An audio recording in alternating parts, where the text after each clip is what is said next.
भगवान भोलेनाथ भी उस नृत्य का दर्शन करने के लिए पहुंचे। भगवान शंकर देखते हैं कि मैं तो एक पर्वत शिखर के ऊपर ही आकर नृत्य कर रहा हूँ, लेकिन ये तो नाग के भोगों पर नृत्य कर रहा है। भगवान श्री कृष्ण से बड़ा संगीत गाने नहीं हुआ। देखो संगीत के तीन अंग में गायक, वादक और नृत्य, और तीनों भी अंगों में उनकी सत्ता करने वाला अंग है। वादक उनका वेणु वादन यानी बंसी जो बजाते हैं श्री कृष्ण, तो उनकी बंसी को सुनकर के सब लोग गोविंद गाते हैं। गोविंद ही नहीं, जो जड़ है वो चैतन्य और चैतन्य है वो जड़ हो जाता है। ऐसी उनकी बंसी की बराबर है। गायन करने लगे तो उनका एक गीत विश्व प्रसिद्ध है और वह है श्रीमद् भगवत गीता। उन्होंने कुरुक्षेत्र के मैदान में जो गीत गाया, जिसमें 700 श्लोक में 18 अध्याय है, वह एक ज्ञान का ऐसा अद्भुत संग्रह, ऐसा खजाना है कि संभव है उससे बड़ा कोई ज्ञान का दूसरा खजाना हो नहीं सकता है।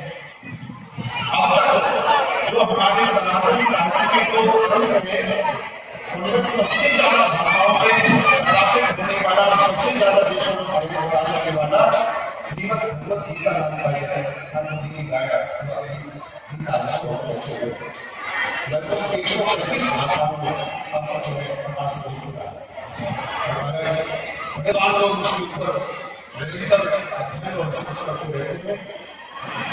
कई विदेशी ऐसे विद्वान बोले कि जो गीता के विषय में कोई समस्या नहीं, इसका समाधान निकालना हो, ऐसा भगवान श्री कृष्ण का मतलब उन्होंने नृत्य किया तो श्री सूरदास जी महाराज ने पद में लिखा, पांडव के गुंजन पर नृत्य बनवाया। नाग के फल के ऊपर भगवान नृत्य कर रहे थे। नाग की जो मणियां हैं, वो मणि ही मानो बड़ी बड़ी लाइटों के रूप में प्रकाश कर रही थी। कैसा दृश्य होगा वो कल्पना कर सकते हो। अब कैसा वह मैं चुका ईश्वर का नृत्य किया नाग के फलों के ऊपर तो नृत्य करता है। तो अभी तक हम लोगों ने सुना है कुछ लोग फलदार की भार के ऊपर नाच करके दिखाते हैं, तो बड़ा आश्चर्य करते हैं।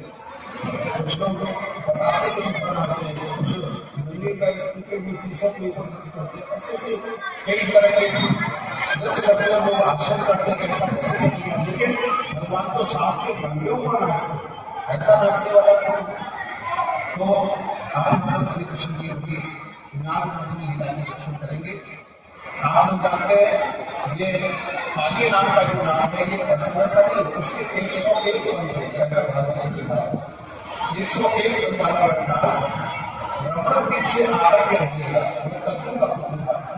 कद्रू और उनका दो बहने जो कश्यप ऋषि की पत्नी है, जिनका के जन्म से गरुड़ और अरुण, गरुड़ भगवान श्री नारायण के वाहन और अरुण जो है वो भगवान सूर्य के सारथी, ये दो पुत्र हुए। और जो कद्रू है उसके जन्म से बहुत सारे नाग उत्पन्न हुए। बड़े बड़े नाग हैं, उनमें काली नाग 100 फट वाला है, 100 फट वाला है। उसे अपने दम पर बड़ा अभिमान था। रामचंद्र मानस में कद्रू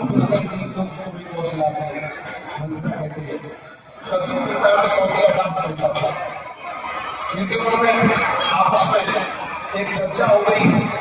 कद्रू ने कहा सूर्य नारायण के घोड़े काले हैं, बिंदा ने कहा नहीं, सूर्य नारायण के घोड़े सफेद हैं। शर्त लग गई कि अगर सूर्य नारायण के घोड़े काले हुए तो कद्रू ने कहा बिंदा से तुम्हें जीवन भर मेरी दासी बनकर रहना पड़ेगा। और बिंदा ने भी कह दिया कि तुम्हें मेरी दासी बनना पड़ेगा यदि सफेद हुए तो। शर्त लग गई। नाग अपनी माता के पास में आए। जब माता ने सारी बात बताई तो नाग बोले, माता जी आप तो शर्त हार गई, आपको दासी बनना पड़ेगा। कैसे? सूर्य नारायण के घोड़े तो सफेद है, वो काले नहीं। लेकिन तो उपाय तो मुझे दासी बनकर के ना रहना पड़े।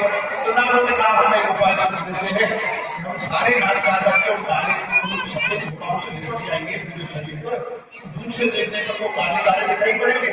और वैसा ही किया उन्होंने। नाग जाकर के सूर्य नारायण के घोड़ों से निपट गए। जब दोनों देखने गए आकाश में दूर से तो ऐसा लगने लगा कि तो बिंदा के साथ में छल हो गया, उनसे दासी होना पड़ा। लेकिन जब गरुड़ महाराज सैकड़ों वर्षों के बाद अपनी माता के पास में आई और उन्होंने देखा कि माता तो दासी बनी हुई है, जब पूछा तो सारा पता चला।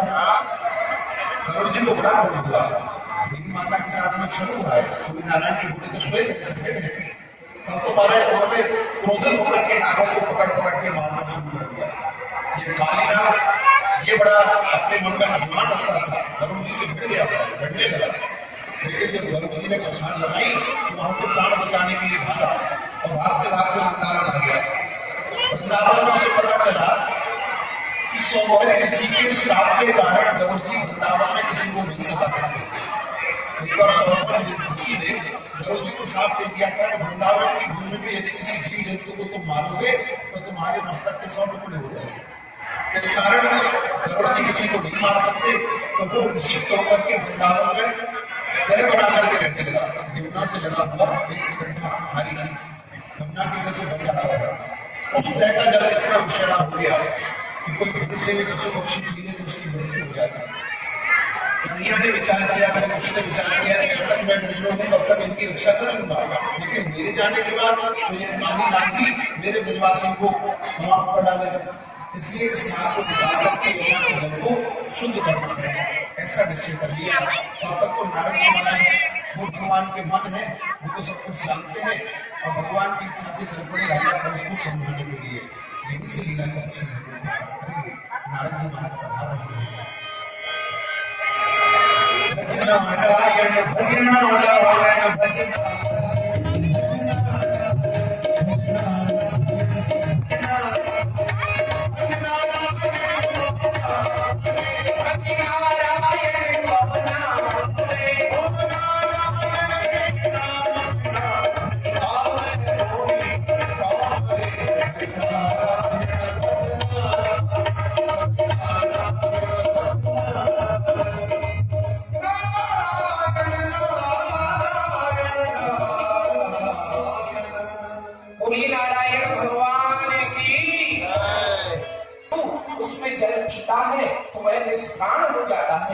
और इतना ही नहीं, जो कोई पक्षी यमुना के ऊपर से उड़ करके जाता है तो वह विष के कारण से उस यमुना में ही गिर जाता है, अपने प्राण त्याग देता है।